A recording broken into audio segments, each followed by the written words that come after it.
Please welcome to our channel. எல்லோரும் எப்படி இருக்கீங்க? நல்லா இருக்கீங்க நம்புகிறேன். இன்றைக்கி நம்ம என்ன ரெசிபி பார்க்க போகிறோம் அப்படின்னா தட்டைப்பயிறு குழம்பு ரெசிபி தான் பார்க்க போகிறோம். இது செய்கிறதுக்கு ரொம்பவே ஈஸியாக இருக்கும். டேஸ்ட் வந்து ரொம்ப நல்லாயிருக்கும். இது வந்து நம்ம சாதத்து கூட சேர்த்து சாப்பிட்றதுக்கு, தோசை, இட்லி இது கூட சேர்த்து சாப்பிட்றதுக்கும் ரொம்ப நல்லாயிருக்கும். இதை எப்படி செய்யலாம், அதுக்கு தேவையான பொருட்கள் என்னென்னு பார்த்துடலாம். இதுக்கு வந்து குக்கரில் 1 கப் அளவுக்கு தட்டைப்பயிறு வந்துட்டு 1/2 அன் ஹவர் ஊற வச்சுட்டு அதுக்கப்புறம் 4 விசில் வச்சு எடுத்து வச்சுருக்கேன். அதுக்கப்புறமேட்டு இது கூட போடுறதுக்காக கத்திரிக்காய் இது கூட போட்டோம் நல்லாயிருக்கும்னு சொல்லிட்டு 2 கத்திரிக்காய் எடுத்து கட் பண்ணி வச்சுருக்கேன். கூடவே 1/2 மூடி தேங்காய், 1 ஸ்பூன் சோம்பு அதை அரைக்கிறதுக்காக தனியாக எடுத்து வச்சுருக்கேன். அதுக்கப்புறம் ஒரு லெமன் சைஸுக்கு புளி எடுத்து கரைச்சி தனியாக எடுத்து வச்சுருக்கேன். அதுக்கப்புறம் 20லேருந்து 25 சின்ன வெங்காயம் நல்லா சின்ன சின்னதாக கட் பண்ணிவிட்டு கூடவே 2 பச்சை மிளகாய், 4 பல் பூண்டு, கொஞ்சம் கருவேப்பிலை, 3 தக்காளி இது எல்லாத்தையும் வந்து சின்ன சின்னதாக கட் பண்ணி வச்சுருக்கேன். தக்காளி வந்து எப்போதும் நான் சொல்கிற மாதிரி ஸ்கொயராக கட் பண்ணி வச்சுக்கோங்க. இப்போ நம்ம வந்து தேங்காய் வந்து நல்லா பேஸ்ட்டாக அரைச்சி எடுத்துகிட்டு வந்துட்டு அதை வந்து புளி தண்ணியோட மிக்ஸ் பண்ணி அதுக்கப்புறம் அதுக்கு தேவையான மசாலா சேர்க்க போகிறோம். அதனால் இப்போ வந்து தேங்காவை நம்ம அரைச்சி எடுத்துகிட்டு வந்துடலாம். கொஞ்சம் கொஞ்சமாக தண்ணி சேர்த்து இந்த மாதிரி நல்லா பேஸ்ட்டாக அரைச்சி எடுத்துக்கோங்க. அதுக்கப்புறமேட்டு தனியாக இன்னொரு பவுல் வச்சுக்கலாம்.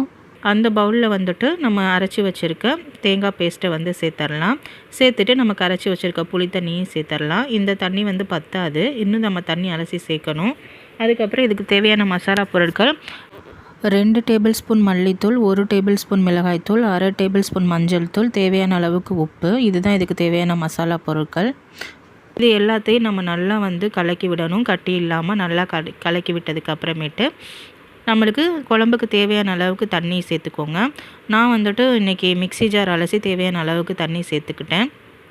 நான் அந்த பவுல் நிறையா வந்துட்டு குழம்பு எடுத்து வச்சுருக்கேன். அவ்வளோதான், குழம்பு வந்து நம்ம ரெடி பண்ணி வச்சுட்டோம். இப்போ தாளித்து விட்டுடலாம்.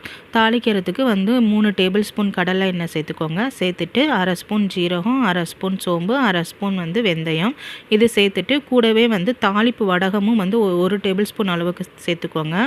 சேர்த்துட்டு நம்ம கட் பண்ணி வச்சுருக்க வெங்காயம், பச்சை மிளகாய், பூண்டு, கருவேப்பிலை இது எல்லாத்தையும் சேர்த்து நல்லா மிக்ஸ் பண்ணிக்கோங்க. மிக்ஸ் பண்ணிவிட்டு அது கண்ணாடி பதம் அளவுக்கு வந்தால் மட்டும் போதும். அந்த அளவுக்கு மிக்ஸ் பண்ணி விட்டுக்கோங்க. தாளிப்பு வடகம் வந்துட்டு நம்ம வீட்லேயும் செஞ்சுக்கலாம், ஸ்டோர்லேயும் வாங்கிக்கலாம். நான் வந்து பக்கத்தில் உள்ள ஒரு சூப்பர் மார்க்கெட்டில் வந்துட்டு வாங்கியிருந்தேன். இதுதான் அந்த வடகம். மோஸ்ட்லி நிறைய பேருக்கு தெரியாது, அதனால் நான் காமிச்சிருக்கேன். உங்களுக்கு வேணும் அப்படின்னா நீங்கள் வாங்கிக்கோங்க. அப்புறம் நல்லா வதங்கினதுக்கு அப்புறமேட்டு நம்ம வந்து தக்காளியை வந்து சேர்த்துக்கலாம். வெங்காயம் நல்லா வதங்கினதுக்கு அப்புறமேட்டு தக்காளியை சேர்த்துட்டு நல்லா மிக்ஸ் பண்ணி விட்டுக்கோங்க. மிக்ஸ் பண்ணி விட்டுட்டு அதுக்கப்புறம் வந்து வெங்காயமும் தக்காளியும் நல்லா மசிஞ்சு வரணும். இந்த அளவுக்கு பார்த்துக்கோங்க. ஒன்றோட ஒன்று நல்லா மசிஞ்சு வர அளவுக்கு நல்லா வந்துட்டு நம்ம வெங்காயம் தக்காளியை வதக்கி எடுத்ததுக்கு அப்புறமேட்டு நம்ம கட் பண்ணி வச்சுருக்க கத்திரிக்காயை வந்து சேர்த்துக்கோங்க. நான் வந்து இன்றைக்கி 2 தான் இருந்தது எங்கள் வீட்டில், அதனால் 2 சேர்த்துருக்கேன். நீங்கள் தாராளமாக 4லேருந்து 5 கத்திரிக்காய் வந்து சேர்த்துக்கலாம். சேர்த்துட்டு அதையும் நல்லா 1 நிமிஷத்துக்கு ஒன்றோட ஒன்று நல்லா கலந்து வர மாதிரி மிக்ஸ் பண்ணி விட்டுக்கோங்க. அதுக்கப்புறமேட்டு நம்ம ரெடி பண்ணி வச்சுருக்கோம் இல்லையா குழம்பு, அந்த குழம்பு வந்துட்டு நம்ம அப்படியே எடுத்து அந்த மசாலா மிக்ஸை வந்து நம்ம அப்படியே நம்ம வந்து சேர்த்துற வேண்டியதான்.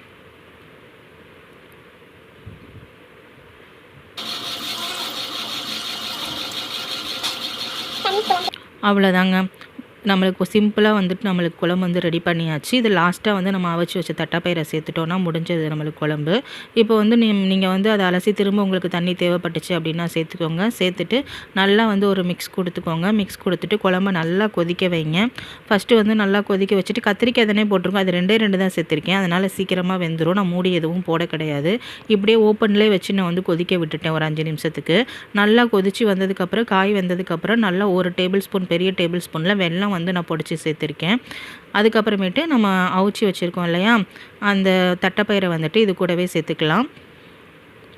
நீங்கள் எவ்வளோ தண்ணி ஊற்றி அவிக்கிறீங்களோ அந்த அளவுக்கு தண்ணியை நீங்கள் வந்து முன்னாடியே சேர்த்துக்கோங்க. தண்ணி அதிகமாக இருந்துச்சு அப்படின்னா நீங்கள் மசாலா பொருட்கள் சேர்க்குறீங்க இல்லையா அப்போயே அந்த பயிறு வேக வச்ச தண்ணியும் சேர்த்துக்கோங்க. எனக்கு வந்து கரெக்டாக தண்ணி இருந்ததுனால நான் லாஸ்ட்டாக வந்து சேர்த்துருக்கேன்.